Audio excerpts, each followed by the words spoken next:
Hello students, कैसे हैं आप लोग। आई थिंक आप सब बहुत ही अच्छे होंगे। मैं वैभव दुबे और यह है आपका प्यारा सा छोटा सा चैनल एमफी सेंटर। स्टूडेंट्स, आज हम लोग क्लास 12th फिजिक्स का एक नया बैच स्टार्ट करने जा रहे हैं, जिसमें हम लोग क्लास 12th के फिजिक्स की सारी चीज़ें पढ़ेंगे। वन बाय वन करके जितनी भी थ्योरीज हैं, जितने भी न्यूमेरिकल्स हैं, सब कुछ कंफर्म करने वाले हैं। आई होप ये बैच आपको पसंद आएगा। प्लीज़ यार, ये पहला वीडियो है, जितना लाइक हो शेयर हो करना चाहे कर सकते हैं। अगर कोई चैनल पर फर्स्ट टाइम आया है तो उसको चैनल को सब्सक्राइब भी कर लीजिए, ताकि हम आपके लिए और ढेर सारी ऐसी वीडियोस लाते रहें। आज हमें स्टार्ट करना है क्लास 12 फिजिक्स का पहला चैप्टर। पहले चैप्टर में सबसे पहले हमें पढ़ना है आवेश के बारे में। आवेश क्या होता है। बहुत सारे बच्चों को बहुत सारा डाउट्स होता है चार्ज के विषय में, आवेश के विषय में। बहुत सारे लोग अच्छा डिफिनीशन नहीं बता पाते, ठीक है ना। अगर आज आप ये वीडियो लास्ट तक देखेंगे तो यकीन मानिएगा, चार्ज के बारे में आप दूसरों को पढ़ाएंगे, जाएंगे क्लास में अपने स्टूडेंट जो आपके फ्रेंड्स हैं उनको बताएंगे कि चार्ज क्या होता है। बस इस वीडियो को बिना स्किप किया लास्ट तक देखो, सब कुछ क्लियर कर दूंगा। पूरी जन्म कुंडली आज आवेश की हम खोलने वाले हैं। चलिए समझते हैं आवेश क्या होता है। सबसे पहले कोई भी पदार्थ है, उस पदार्थ के दो मौलिक गुण होते हैं। एक मौलिक गुण उसका होता है द्रव्यमान, दूसरा मौलिक गुण होता है उसका आवेश। समझिएगा बात को। कोई भी पदार्थ है, उस पदार्थ के दो मौलिक गुण। एक मौलिक गुण उसका होता है द्रव्यमान, दूसरा मौलिक गुण होता है उसका आवेश। द्रव्यमान को इंग्लिश में हम लोग बोलते हैं मास, आवेश को हम लोग बोलते हैं चार्ज। ठीक है। अब देखिए, जो द्रव्यमान है यह उस पदार्थ में रहेगा ही रहेगा। बिना द्रव्यमान के उस पदार्थ के अस्तित्व की कल्पना नहीं की जा सकती। ऐसा हो ही नहीं सकता है कि उस पदार्थ में द्रव्यमान न हो। अगर द्रव्यमान नहीं रहेगा तो वह पदार्थ भी नहीं रहेगा। यानी कि ये जो द्रव्यमान है यह इस पदार्थ में रहेगा ही रहेगा। लेकिन ये जो आवेश है, ये जो चार्ज है, यह इस पदार्थ में रह भी सकता है और नहीं भी रह सकता है। ये कंपल्सरी नहीं है कि रहेगा ही रहेगा। ये रह भी सकता है और नहीं भी रह सकता है। अब बात करते हैं हम उन पदार्थों की जिसमें आवेश का गुण है। आवेश का गुण है। हमने आवेश क्या बताया? आवेश क्या है? पदार्थ का मौलिक गुण है। कोई भी पदार्थ है, उसके कितने मौलिक गुण? दो मौलिक गुण। एक उसका द्रव्यमान, दूसरा उसका आवेश। द्रव्यमान के बिना किसी भी पदार्थ के अस्तित्व की कल्पना नहीं की जा सकती, लेकिन आवेश का गुण पदार्थ में रह भी सकता है और नहीं भी रह सकता है। हमने क्या किया? वह पदार्थ खोज निकाला जिसमें आवेश का गुण है। आवेश का गुण है। अब हमने देखा कि जिन पदार्थों में आवेश का गुण है वह दूसरे पदार्थ को, दूसरा जो पदार्थ है उसको अपनी तरफ या तो आकर्षित कर रहा है या तो प्रतिकर्षित कर रहा है। हमने क्या देखा कि जिस भी वस्तु में, जिस भी पदार्थ में आवेश का गुण है वह दूसरी वस्तुओं पर वैद्युत बल का मतलब होता है आकर्षण बल और प्रतिकर्षण बल, ठीक है ना। तो जिस भी पदार्थ में आवेश का गुण है वह दूसरी वस्तुओं पर क्या लगा रहा था? वैद्युत बल लगा रहा था। वैद्युत बल मतलब आकर्षण या फिर प्रतिकर्षण बल।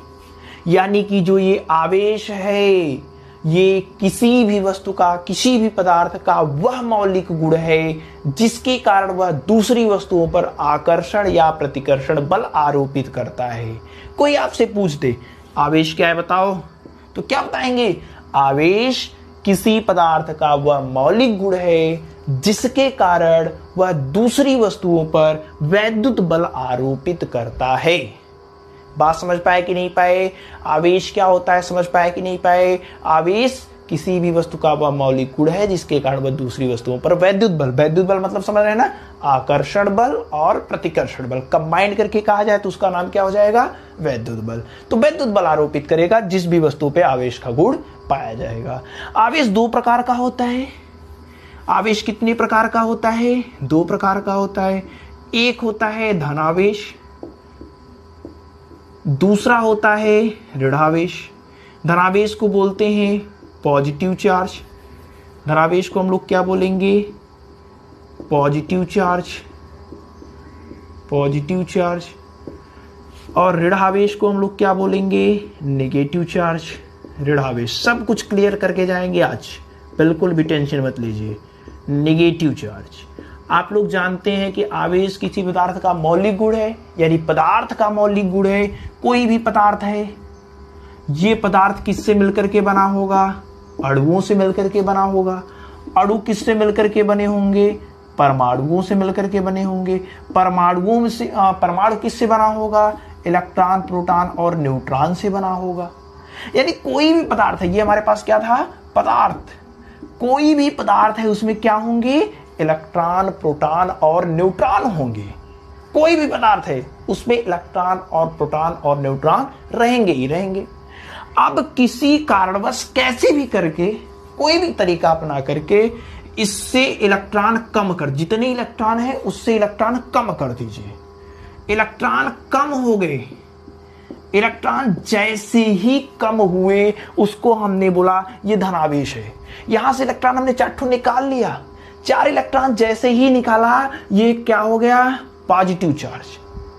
ये कैसा हो गया? Positive charge. यानी इलेक्ट्रॉन निकाल लिए, यानी इलेक्ट्रॉनों की जो कमी हुई यहां पे, वो क्या बता रही है? Positive charge. तो किसी भी वस्तु पे इलेक्ट्रॉनों की कमी धनावेश को दर्शाता है।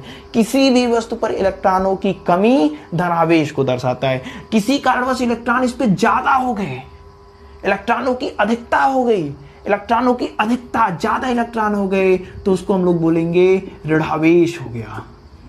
समझिएगा, चीजों को एकदम क्लियर करके चलेंगे। धनावेश कहां से आया? पदार्थ था, उस पदार्थ में कहीं से पता नहीं कहां से इलेक्ट्रॉन कम हो गए। इलेक्ट्रॉन कम हो गए तो उस पर क्या आ गया? धनावेश आ गया। इलेक्ट्रॉन ज्यादा हो गए, इलेक्ट्रॉन ज्यादा हो गए, तब क्या आ गया? ऋणावेश आ गया। यानी किसी भी पदार्थ पर इलेक्ट्रॉनों की अधिकता ऋणावेश को दर्शाएगा, इलेक्ट्रॉनों की कमी धनावेश को दर्शाएगा। ठीक है ना? बात समझ पाए? आवेश क्या होता है? आवेश क्या होता है? आवेश किसी भी पदार्थ का वह मौलिक गुण है जिसके कारण वह दूसरी वस्तुओं पर वैद्युत बल आरोपित करता है। आवेश 2 प्रकार का होता है, एक धनावेश, दूसरा ऋणावेश। किसी भी वस्तु पर इलेक्ट्रॉनों की कमी धनावेश को दर्शाती है, किसी भी वस्तु पर इलेक्ट्रॉनों की अधिकता ऋणावेश को दर्शाती है। तो इतनी चीजें आपको पता होनी चाहिए। अच्छा, यहाँ पे एक और चीज आपको पढ़ने के लिए मिलता है। अभी तो आपने पढ़ा पॉजिटिव चार्ज, निगेटिव चार्ज। चीजों को क्लियर करते चलेंगे, एक एक चीजों को। अभी अभी आपने क्या पढ़ा? अभी अभी आपने पढ़ा धनावेश। धनावेश, धनावेश में क्या था बताइए? पॉजिटिव चार्ज में क्या था? इलेक्ट्रॉन कम थे, इलेक्ट्रॉन कम हो गए तो हमने नाम दे दिया पॉजिटिव चार्ज। दूसरा क्या था? ऋणावेश। ऋणावेश में क्या था बताइए? ऋणावेश में क्या था? निगेटिव चार्ज में इलेक्ट्रॉन ज्यादा हो जा रहे थे। इलेक्ट्रॉन कहीं से ज्यादा हो गए तो हमने कह दिया कि कैसा हो गया? ऋणावेश हो गया। अब यहाँ पे एक और चीज आपको पढ़ना होता है, मूल आवेश। क्या पढ़ना होता है? मूल आवेश, फंडामेंटल चार्ज। फंडामेंटल चार्ज क्या होता है? फंडामेंटल चार्ज किसी भी वस्तु पर उत्पन्न होने वाले न्यूनतम आवेश को मूल आवेश कहते हैं। बस इतना जानते रहिए। यानी कोई वस्तु है, कम से कम उस पर कितना आवेश हो सकता है, वही क्या होगा? मूल आवेश। किसी भी वस्तु पर उत्पन्न होने वाले न्यूनतम आवेश को मूल आवेश कहते हैं। जैसे ये हमारे पास इलेक्ट्रॉन है, कोई भी पदार्थ है, सॉरी, इस पदार्थ से इलेक्ट्रॉन अगर निकाल लिया तो वो धनावेश होगा, इलेक्ट्रॉन दे दिया तो ऋणावेश हो गया। अच्छा, कम से कम इसको कितने इलेक्ट्रॉन दे सकते हैं बताइए? कम से कम कितने इलेक्ट्रॉन दे सकते हैं? कम से कम 1 इलेक्ट्रॉन दे सकते हैं या फिर 1 इलेक्ट्रॉन निकाल सकते हैं। इससे भी कम क्या इसको इलेक्ट्रॉन दे सकते हैं क्या? इससे भी कम इसको इलेक्ट्रॉन दे सकते हैं क्या? नहीं दे सकते हैं। यानी कि इस पे कम से कम 1 इलेक्ट्रॉन दे सकते हैं या फिर 1 इलेक्ट्रॉन ले सकते हैं, ठीक है ना। तो किसी भी वस्तु पर कम से कम यानी न्यूनतम कितना आवेश उत्पन्न किया जा सकता है, वही क्या होता है, मूल आवेश। तो एक निकालेंगे, अगर एक निकाल लेंगे तो एक धन आवेश, एक दे देंगे तो एक ऋण आवेश, यानी कि जो मूल आवेश होता है वह किसी भी वस्तु पर उत्पन्न होने वाला न्यूनतम आवेश होता है, कम से कम वाला। तो कितना होता है, एक ई होता है, एक इलेक्ट्रॉन होता है, इससे कम नहीं हो सकता है।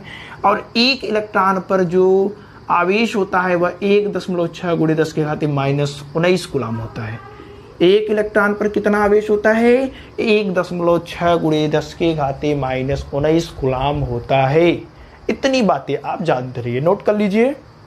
मूल आवेश क्या होगा, किसी भी वस्तु पर उत्पन्न होने वाले न्यूनतम आवेश को मूल आवेश कहते हैं। न्यूनतम आवेश कितना हो सकता है, एक इलेक्ट्रॉन हो सकता है, एक इलेक्ट्रॉन हो सकता है। एक इलेक्ट्रॉन पर कितना आवेश होता है, 1.6 × 10⁻⁻⁹ कूलम। अच्छा, कुछ प्रॉपर्टी, आवेश की कुछ प्रॉपर्टी के बारे में भी जानते रहिए। आपको हमने दो आवेश दे दिए, सपोज करिए अगर दोनों पॉजिटिव पॉजिटिव हैं, दोनों सेम आवेश हैं, दोनों सेम आवेश हैं, तो एक दूसरे को प्रतिकर्षित करेंगे कि नहीं करेंगे। दोनों माइनस माइनस हैं, तब भी क्या करेंगे, प्रतिकर्षित करेंगे। लेकिन अगर विपरीत प्रकृति के आवेश हैं, एक प्लस हो गया दूसरा माइनस हो गया, तब ये क्या करेंगे, आकर्षित करेंगे। यानी कि समान प्रकृति के आवेश एक दूसरे को प्रतिकर्षित करते हैं, जबकि विपरीत प्रकृति के आवेश एक दूसरे को आकर्षित करते हैं। समान प्रकृति के आवेश एक दूसरे को प्रतिकर्षित करते हैं, जबकि विपरीत प्रकृति के आवेश एक दूसरे को आकर्षित करते हैं। कुछ और प्रॉपर्टी के बारे में देखते हैं।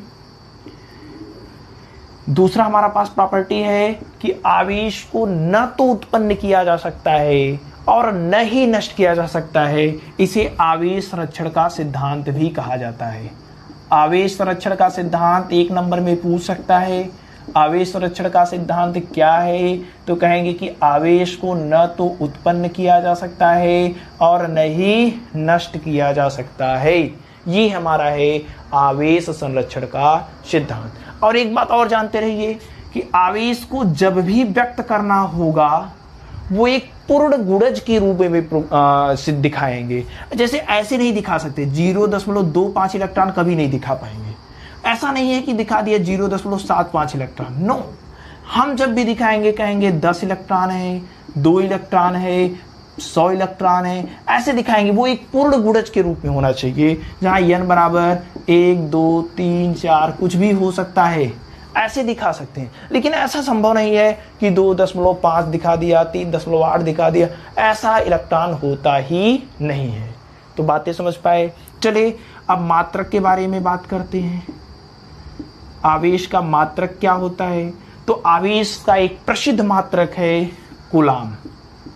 आवेश का प्रसिद्ध मात्रक क्या है, कूलम है। आवेश का प्रसिद्ध मात्रक क्या है, कूलम। ये भी जानते रहिए कि 1 कूलम में क्लास 10th में आप लोगों ने पढ़ा होगा 1 एम्पियर सेकेंड होता है। 1 एम्पियर सेकेंड होता है, ठीक है ना।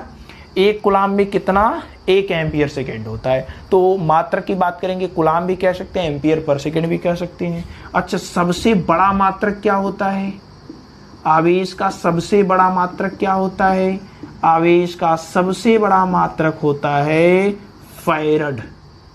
आवेश का सबसे बड़ा मात्रक क्या होता है, फैरड होता है। 1 फैरड में 96,500 कूलम होता है। ये भी जानते रहिए, 1 फैरड में कितने कूलम, 96,500 कूलम। सबसे छोटा मात्रक क्या होता है, सबसे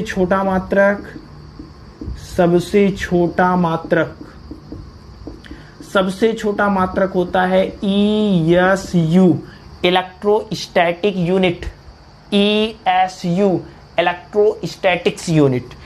1 कूलम में 3 × 10⁹ ESU होता है। 1 कूलम में कितने ESU होते हैं, 3 × 10⁹ ESU होते हैं। तो ये है हमारा आवेश के बारे में। कोई पूछे आवेश क्या होता है, एक बार रिपीट करते हैं तो आप कहेंगे कि आवेश किसी भी वस्तु का वह मौलिक गुण है जिसके कारण वह दूसरी वस्तुओं पर विद्युत बल आरोपित करता है। यह दो प्रकार का होता है, धनावेश, ऋणावेश। किसी भी वस्तु पर इलेक्ट्रॉनों की कमी धनावेश को दर्शाता है, किसी भी वस्तु पर इलेक्ट्रॉनों की अधिकता ऋणावेश को दर्शाता है। मूल आवेश किसी भी वस्तु पर उत्पन्न होने वाले न्यूनतम आवेश को मूल आवेश कह सकते हैं। कम से कम कितना आवेश उत्पन्न हो सकता है, 1 इलेक्ट्रॉन, और 1 इलेक्ट्रॉन का मान कितना होता है, 1.6 × 10⁻⁻⁹ कूलम। ठीक है ना। उसके बाद हमने कुछ इंपॉर्टेंट प्रॉपर्टी के बारे में पढ़ा। हमने पढ़ा कि समान प्रकृति के आवेश एक दूसरे को प्रतिकर्षित करते हैं, जबकि विपरीत प्रकृति के आवेश एक दूसरे को आकर्षित करते हैं। फिर हमने पढ़ा कि आवेश को न तो उत्पन्न किया जा सकता है और न ही नष्ट किया जा सकता है, इसे आवेश संरक्षण का सिद्धांत कहते हैं। फिर हमने कहा कि आवेश को हमेशा एक पूर्ण गुणज के रूप में लिखा जा सकता है, इसे आवेश का क्वांटम का सिद्धांत भी कहा जाता है। यानी आवेश को कभी भी 0.25 इलेक्ट्रॉन, 0.75 इलेक्ट्रॉन नहीं कह सकते हैं। जब भी कहेंगे 10 इलेक्ट्रॉन, 2 इलेक्ट्रॉन, 100 इलेक्ट्रॉन, इस प्रकार से कहेंगे। ठीक है ना। मात्रक की बात करा, मात्रक आवेश का क्या होता है, कूलाम होता है। 1 कूलाम में 1 एम्पियर सेकेंड होता है। आवेश का सबसे बड़ा मात्रक फैराड होता है, 1 फैराड में 96,500 कूलाम होता है। आवेश का सबसे छोटा मात्रक होता है ESU, इलेक्ट्रोस्टैटिक्स यूनिट, कहेंगे 1 कूलाम में 3 × 10⁹ ESU होता है। अब यहाँ पे एक बहुत ही इंपॉर्टेंट फार्मूला हम लोग पढ़ने जा रहे हैं। किसी भी वस्तु पर आवेश को निकालने का क्या फार्मूला है, क्या पढ़ेंगे हम लोग, किसी भी वस्तु पर आवेश निकालने का फार्मूला। देखिए अभी इसका बहुत उपयोग है, पूरे फिजिक्स में बहुत ज्यादा उपयोग है, आप में तो बहुत ज्यादा, इतना कि आप कल्पना भी नहीं कर सकते। हर चैप्टर में इसका उपयोग आने वाला है। ठीक है ना। तो किसी भी वस्तु पर आवेश Q निकालने का, आवेश को Q से प्रदर्शित करते हैं, ये भी जानते रहिए। किसी भी वस्तु पर आवेश Q निकालने का जो फार्मूला होता है वह Q = NE होता है। किसी भी वस्तु पर आवेश निकालने का क्या फार्मूला होता है, Q = NE होता है। Q क्या है, आवेश है। N क्या है, इलेक्ट्रॉनों की संख्या है, इलेक्ट्रॉनों की संख्या है। उसके बाद E क्या है, इलेक्ट्रॉन पर आवेश है। इलेक्ट्रॉन पर आवेश कितना होता है, कितना इलेक्ट्रॉन पर आवेश होता है, हमने पढ़ा 1.6 × 10⁻⁻⁹ कूलाम होता है। ठीक है ना। तो किसी भी वस्तु पर आवेश को निकालने का फार्मूला है Q = NE। चलिए हम लोग कुछ सवाल देख लेते हैं, 1-2 सवाल इसी फार्मूले पर लगाएंगे, तब आपका चीज क्लियर हो जाएगा और कहीं से कोई दिक्कत नहीं आएगी। ठीक है ना। चलिए पहला सवाल यहाँ पे हम लोग देखेंगे, शायद से सवाल आपको नीचे दिखाई भी दे रहा हो। पहला सवाल है कि एक चालक पर 1 कूलाम ऋण आवेश है। कोई चालक है, उस चालक पर 1 कूलाम ऋण आवेश है। अच्छा, आवेश को किससे प्रदर्शित करते हैं, Q से कितना आवेश दिया है, 1 कूलाम दिया है। 1 कूलाम को C से प्रदर्शित करते हैं। ठीक है ना। अच्छा, कह रहा है इस पर समान अवस्था से कितने इलेक्ट्रॉन अधिक हैं, N का मान पूछ रहा है। कितने इलेक्ट्रॉनों की संख्या को किससे प्रदर्शित करते हैं, N से। फार्मूला हमें क्या पता है बताइए, फार्मूला पता है Q = NE। N का मान निकालना है, N बराबर हो जाएगा Q/E। N बराबर कितना, Q का मान कितना दिया है, 1 कूलाम। E का मान कितना है, 1.6 × 10⁻⁻⁹ कूलाम। इसको देखिए सॉल्व करना है, सॉल्व करेंगे 10⁻⁻�19 ऊपर जाएगा तो +19 हो जाएगा, 1 × 10⁻⁻19 बटे 1.6 होगा। इसको कैसे लिख सकते हैं, देखिए 10 × 10⁻18 भी लिख सकते हैं बटे 1.6। 10 का 1.6 में भाग देंगे तो 6.25 बार जाएगा, 10⁻18 इलेक्ट्रॉन। ठीक है ना। ये बहुत ही इंपॉर्टेंट क्वेश्चन है, कई बार क्लास 12 के एग्जाम में पूछा गया है। ठीक है ना। बहुत इंपॉर्टेंट क्वेश्चन है ये, 1 नंबर में क्लास 12 में कई बार पूछा गया, इतना ध्यान रखिएगा। इसको कैसे पूछता है ये ध्यान रखिएगा, ऐसे नहीं पूछेगा। इसमें पूछेगा कि 1 कूलाम आवेश पर इलेक्ट्रॉनों की संख्या बताइए। एक कूलम आवेश पर इलेक्ट्रॉनों की संख्या कितनी होती है, ऐसे पूछेगा। ये सवाल जब भी पूछेगा इलेक्ट्रॉनों की संख्या, तो एक कूलम आवेश पे कितने इलेक्ट्रॉन होते हैं? 6.25 × 10⁸ इलेक्ट्रॉन होते हैं। समझ पाएगा नहीं? कहीं से कोई दिक्कत हो तो फिर से बताएं, कमेंट करिएगा। कहीं से कोई भी डाउट हो तुरंत कमेंट करिएगा, हर बार आपके कमेंट का रिप्लाई दिया जाएगा, इतना ध्यान रखिएगा। चलिए अब हम नेक्स्ट क्वेश्चन देख लेते हैं। दूसरा क्वेश्चन, एक और क्वेश्चन हमारे सामने है करा है कि एक चालक पर 500 इलेक्ट्रॉनों की कमी है। एक चालक है, उस चालक पर 500 इलेक्ट्रॉन क्या है? कम है। इलेक्ट्रॉनों की संख्या को n से प्रदर्शित करते। n का मान कितना दिया है? 500 इलेक्ट्रॉन दिया है। कम है कि ज्यादा है? कम है। इलेक्ट्रॉनों की कमी धनावेश को दर्शाता, अभी भी पढ़ा, इलेक्ट्रॉनों की कमी धनावेश को। यानी जो चालक है वह कैसा है? चालक की प्रकृति कैसी है? धनावेश है कि नहीं? कैसे हमें पता? क्योंकि इलेक्ट्रॉन कम है। इलेक्ट्रॉन कम है तो क्या होगा? धनावेश होगा। ओके, चलिए आगे करा इस पर आवेश की मात्रा और प्रकृति। तो प्रकृति तो हमें पता चल गई धनावेश है। क्यों धनावेश? इलेक्ट्रॉन कम है, इलेक्ट्रॉन कम होगी धनावेश होता है। चलिए अब बात करते हैं, क्या है पूछा है? आवेश बताइए। आवेश का मान हमसे पूछा है तो आसानी से निकाल लेंगे। Q बराबर क्या होता है? फार्मूला यानी पढ़े हैं? हाँ पढ़े हैं। Q यन का मान 500, E का मान 1.6 × 10⁻⁻19। सॉल्व करते हैं। इस 500 को क्या लिख सकते हैं? 5 × 100, 1.6 × 10⁻⁻19, 16×25 80। Q बराबर कितना हो जाएगा? 8.0। इधर 100 है, 10⁻2, 10⁻−17 कितना हो जाएगा? सॉरी 19-17 हो जाएगा, इतना कूलम। ठीक है, तो ये फार्मूला बहुत ही इंपॉर्टेंट है। इस फार्मूले पे आपको ढेर सारे सवाल भी मिलेंगे, तो ये फार्मूला आपको बहुत ही अच्छे से याद करना है। और ये जो सवाल बताए गए हैं ना, इसको प्लीज यार आप अच्छे से समझिएगा, पढ़िएगा। किसी को कोई दिक्कत हो तो कमेंट करके पूछ लीजिएगा, ठीक है ना। वीडियो में हम लोग पढ़ेंगे कूलम के नियम के बारे में। कूलम का नियम क्या होता है, पूरी डिटेल में कूलम्स लॉ को आज पढ़ेंगे। रटना आपको बिल्कुल भी नहीं है, अच्छे से समझना है, सीखना है। एग्जाम के दृष्टिकोण से ये काफ़ी इम्पॉर्टेंट टॉपिक है, कई बार एग्जाम में पूछे गए हैं और इस बार भी एग्जाम में पूछे जाने की इसकी संभावना है। तो प्लीज़ यार इसको आप अच्छे से समझिएगा, रटने की कोशिश बिल्कुल भी मत कीजिएगा। चलिए समझते हैं कूलम्स लॉ को। बट एक छोटी सी रिक्वेस्ट, अगर आप चैनल पर नए हैं तो चैनल को सब्सक्राइब कर लीजिए, और अगर ये वीडियो आपको पसंद आए तो लाइक ज़रूर कीजिएगा और अपने दोस्तों के साथ शेयर भी कर सकते हैं। चलिए समझते हैं कूलम्स लॉ, कूलम का नियम क्या कहता है। इसके प्रीवियस वाली वीडियो में, कल वाली वीडियो में हम लोगों ने क्या पढ़ा था? चार्जेस के बारे में पढ़ा था, आवेश के बारे में पढ़ा था।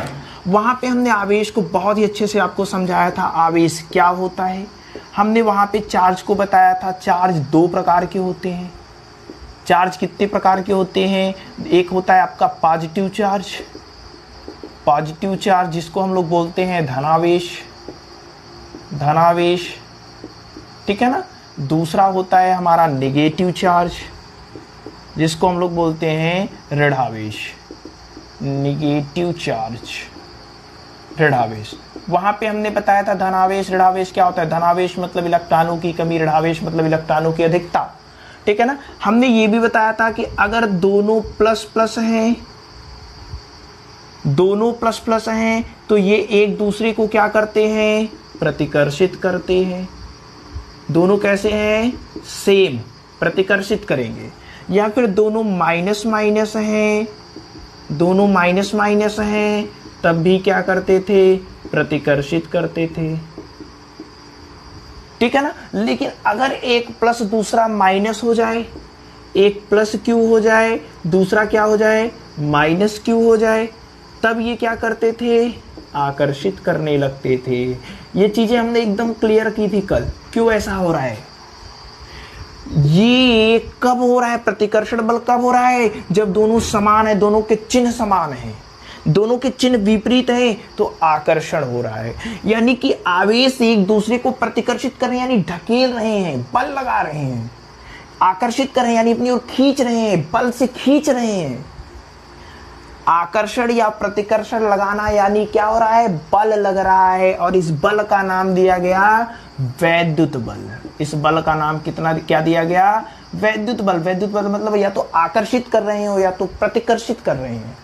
तो ये कितना बल लगा रहे हैं, ये इधर इसको रिपेल कर रहा होगा, ये इधर इसको रिपेल कर रहा होगा, प्रतिकर्षित कर रहा होगा, कितने बल से इसको प्रतिकर्षित कर रहा होगा, इस विषय में सबसे पहले 1785 ईस्वी में फ्रांस के वैज्ञानिक चार्ल्स एंगस्टीन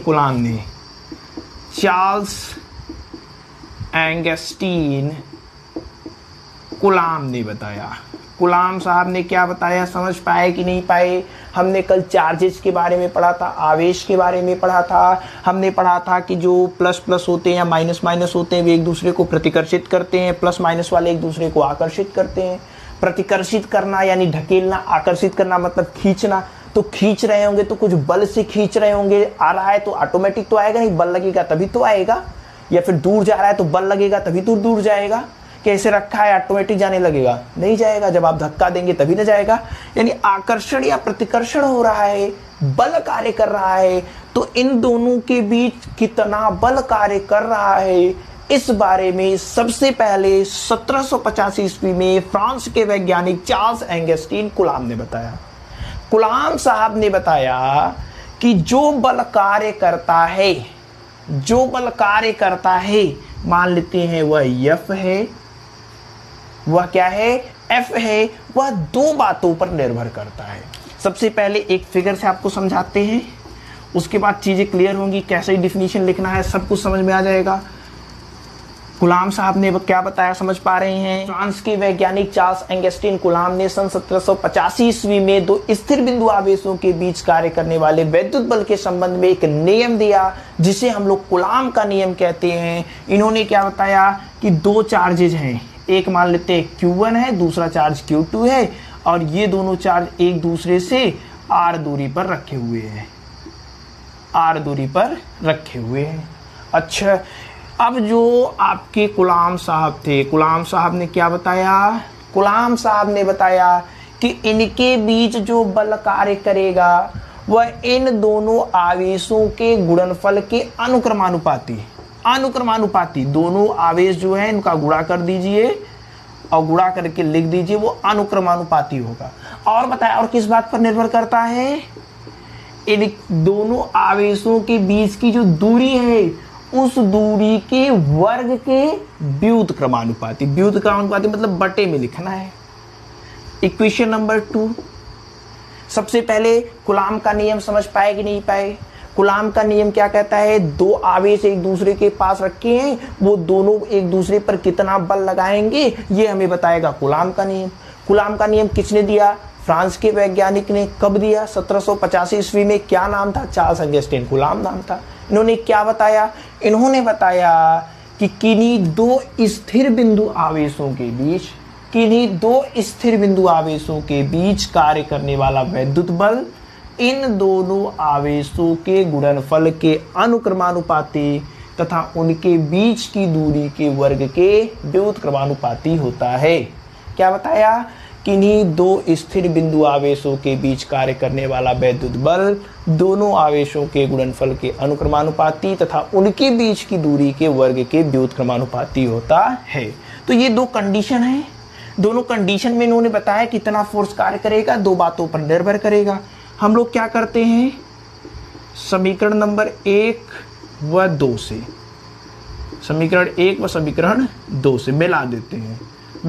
तो इधर एफ है, देखिए अब देखिए गुणा भाग नहीं कर रहे हैं, ऐसा एफ 2f कर देंगे, मिला रहे हैं। यहाँ पे Q1 Q2 है, बटे कितना है, r² है, लगा दिया। ये प्रोपोर्शनलिटी जब भी हटता है तो आप लोग जानते हैं इसके स्थान पर बराबर लगता है, लेकिन एक कांस्टेंट k यूज किया जाता है। Q1 Q2 बटे r², जहाँ k क्या है, जहाँ k समानुपाती नियतांक है, और इस नियतांक का जो मान होता है, k क्या है, समानुपाती नियतांक है, और के बराबर हमारे पास कितना आता है, के बराबर हमारे पास आता है 1/4πε0। ये के की वैल्यू यहाँ पे उठा करके रख दीजिए, के की वैल्यू यहाँ पे उठा करके रखेंगे तो बताइए क्या हो जाएगा, F इज इक्वल टू 1/4πε0। अभी बताते हैं ε0 क्या है, बिल्कुल भी घबराइए मत, Q1 Q2/r²। ये जो बना हुआ है ना, ये इसको बोलते हैं ε0। क्या बोलते हैं, ε0। ये हमारा क्या है, ε0। ε0 होता क्या है, जहां ये क्या है ε0, ये होता क्या है, निर्वात की वैद्युतशीलता। ये क्या होता है, निर्वात की वैद्युतशीलता। ये हमारा क्या है, निर्वात की वैद्युतशीलता।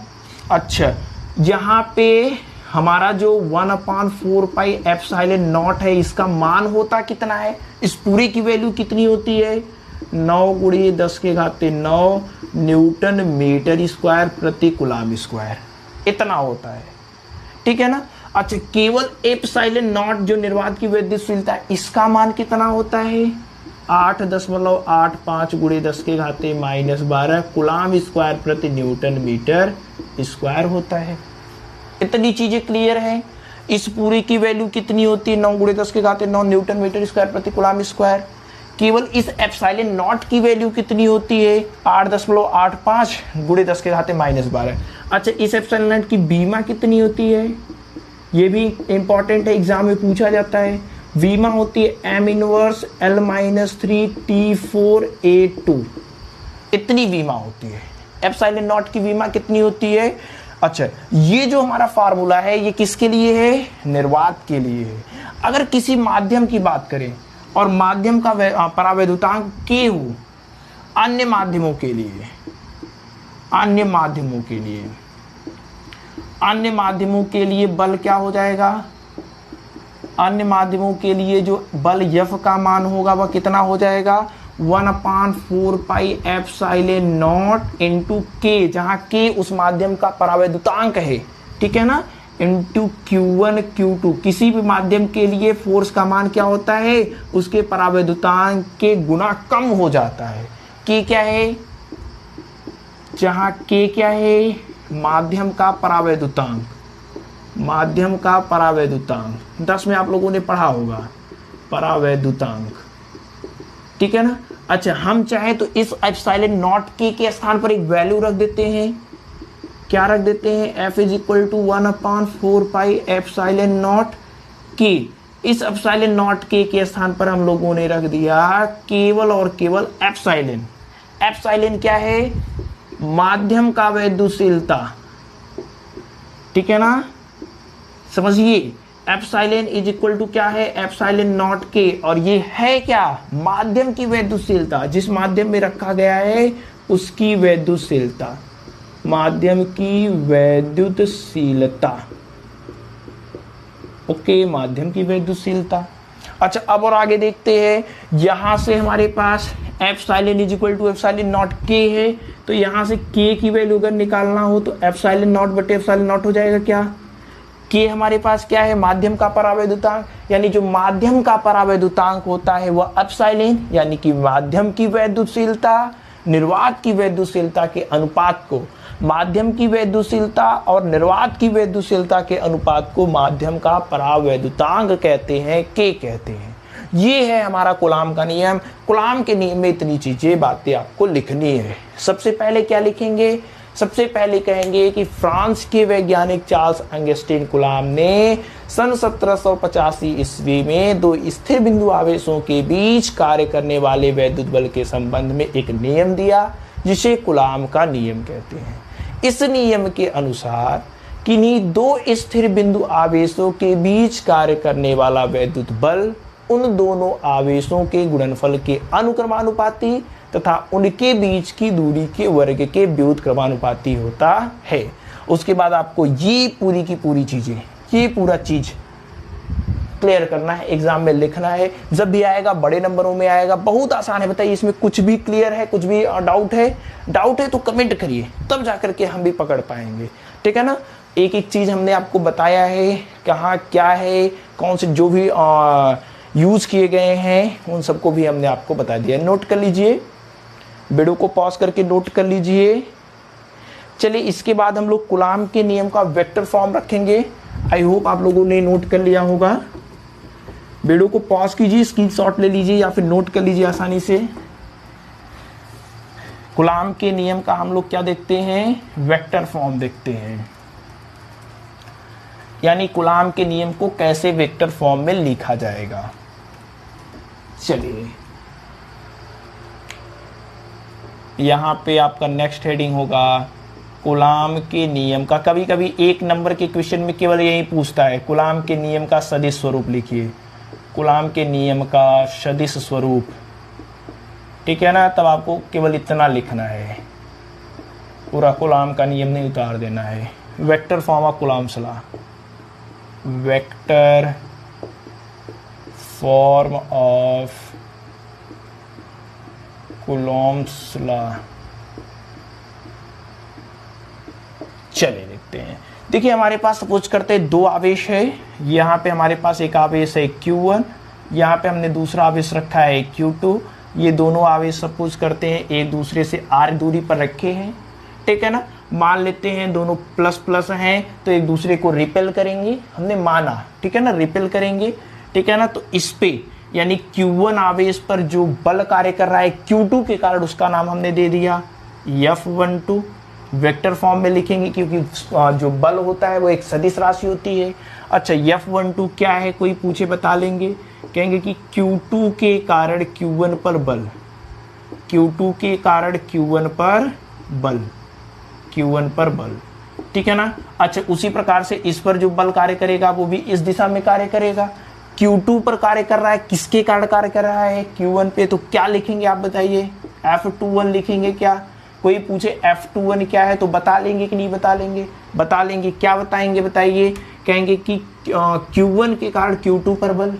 F2n क्या है, लिख देते हैं, F2n क्या है, Q1 के कारण Q2 पर बल, Q2 पर बल। चलिए यहाँ पे हम एक एकांक वेक्टर को डिफाइन करते हैं जिसका मैग्नीट्यूड 1 हो।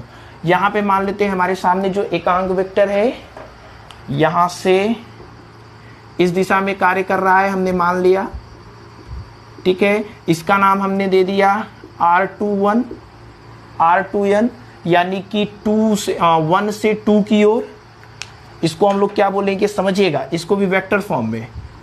R21 क्या है, और ये यूनिट वेक्टर है, ध्यान दीजिएगा। कहेंगे कि Q1 से Q2 की ओर, देखिए Q1 से Q2 की ओर है ना, Q1 से Q2 की ओर, Q1 से Q2 की ओर एकांक वेक्टर, और क्या है, एकांक वेक्टर, ठीक है ना, एकांक वेक्टर।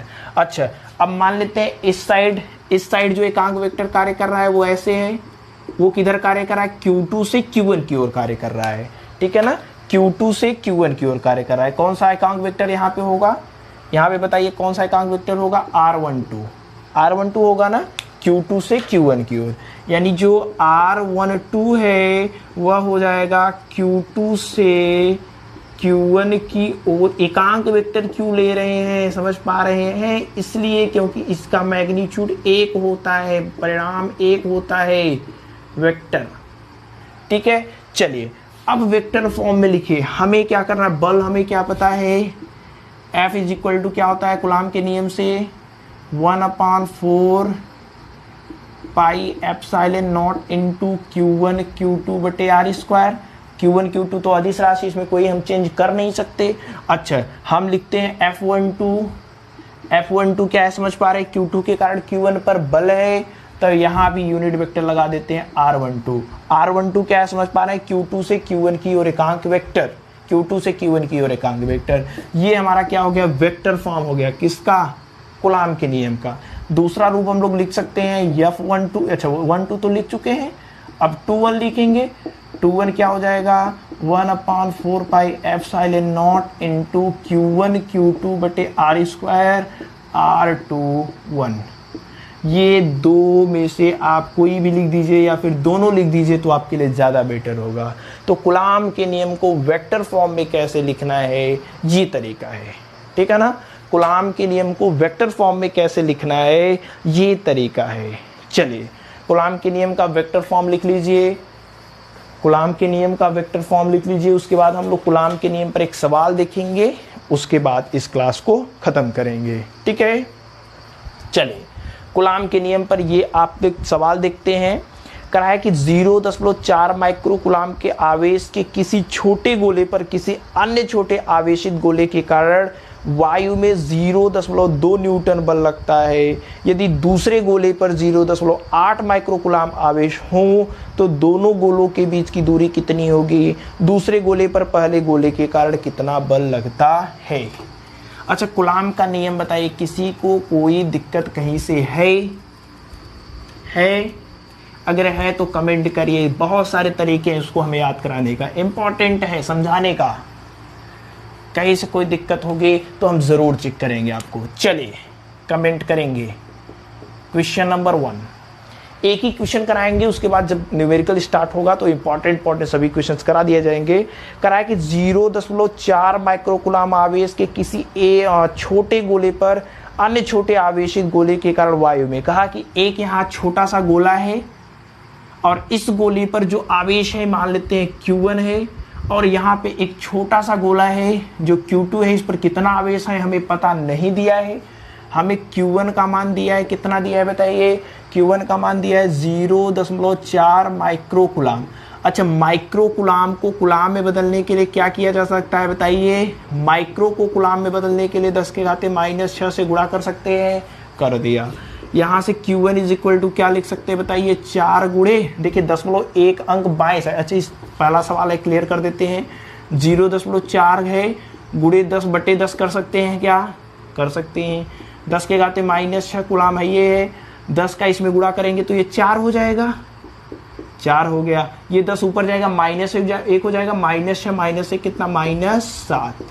अब इतना जानते रहिए कि जब भी दशमलव दाहिनी साइड जाए तो यहाँ -1 जुटेगा, बाएं साइड जाए तो +1 जुटेगा। ठीक है ना, तो ये चीजें आपको क्लियर करके रखना है।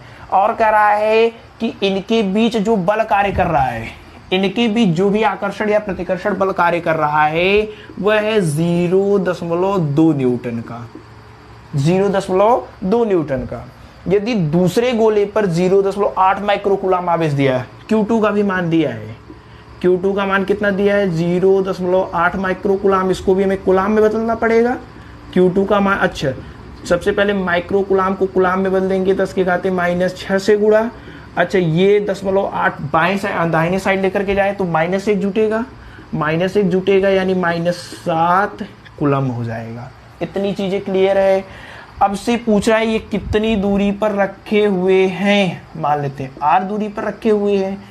कूलाम का नियम से हम लोग लगाएंगे। कूलाम का नियम क्या कहता है, F = 1/4πε0 इंटू Q1 Q2 बटे r²। अच्छा, ये r² इधर भाग में है, इधर आएगा गुणे में हो जाएगा, ये F इधर गुणे में उधर जाएगा भाग में हो जाएगा, तो 1/4πε0 इंटू Q1 Q2 बटे F। Q r² का मान निकालना है, जिसको मान निकालना होता है हम उसको लेफ्ट साइड भी रखते हैं। यहाँ से r² = कितना हो जाएगा, 1/4πε0 का मान हमने अभी भी पढ़ा, कितना होता है 9 × 10⁻9 होता है। Q1 का मान हमने निकाल लिया है, 4 × 10⁻7 होता है। Q2 का मान हमने निकाल लिया है, 8 × 10⁻7 होता है। ठीक है ना, 8 × 10⁻7 होता है। अच्छा, बल का भी मान दिया है 0.2 न्यूटन। चेक करते हैं, F = कितना दिया है 0.2 न्यूटन। इसको हमें क्या लिखना है, क्या ऐसा लिख सकते हैं क्या, देखिए इसको लिख सकते हैं 2 × 10⁻1 न्यूटन। सेम चीजें है कि नहीं, 10 से भाग दे देंगे वहीं ऊपर वाला आएगा कि नहीं आएगा, आ जाएगा। तो चीजें क्लियर करने के लिए यहाँ पे लिख देते हैं 2 × 10⁻1, बस सॉल्व कर देते हैं, आ गया। देखिए ये इससे कट जाएगा, क्या कट गया, 8 दूनी, देखिए 8 दूनी 16 नवैया 144, देखिए 8 दूनी 16 नवैया 144। इधर देखिए 10 के घाते, देखिए चलिए 10 के घाते ये कितना है 9 है, -7 -7 -14 हो गया, ये -1 ऊपर गया +1 हो गया। ठीक है। तो R square is equal to कितना हो जाएगा 144 गुणे 14 में से 10 चला जाएगा, 10 के घाते -4। हमें आर की वैल्यू निकालनी है। आर की वैल्यू निकालेंगे तो बताइए कितना हो जाएगा, ये पूरा का पूरा अंडर रूट में हो जाएगा, 144 गुणे 10 के घाते -4 हो जाएगा। चले आर बराबर कितना हो जाएगा इधर 12, 10 के घाते -4 आया -2 मीटर। ठीक है, इतना मीटर। इसको चाहे तो आप सेंटीमीटर में भी कर सकते हैं, 100 से क्या कर देंगे गुणा कर देंगे, तो आर बराबर हमारा कितना आ जाएगा 12 सेंटीमीटर। अच्छा, इतनी दूरी पर रखे गए हैं दोनों चार्जेस। तो ऐसे सवाल आपको एग्जाम में पूछेंगे या फिर आगे न्यूमेरिकल्स पूछेंगे। एक और इसमें कह रहा है कि दूसरे गोले पर पहले गोले के कारण कितना बल लगता है, इस पर इसके कारण कितना बल लगेगा। तो दोनों पर जो बल लगेगा वो समान, जितना बल यह इस पर लगाएगा उतना ही बल यह वाला इस पर लगाएगा। तो ये वाला इस पर कितना बल लगा रहा है 0.2 न्यूटन का, तो ये वाला भी इस पर कितना बल लगाएगा 0.2 न्यूटन का ही बल लगाएगा। तो ये सवाल उतार लीजिए, नोट कर लीजिए, इजी है, कहीं से किसी को कोई दिक्कत नहीं आएगी। थोड़ा सा हमने आपका जो फार्मूला पढ़ा है उसके डाउट्स को क्लियर करने के लिए ये सब न्यूमेरिकल लगवा दिया है।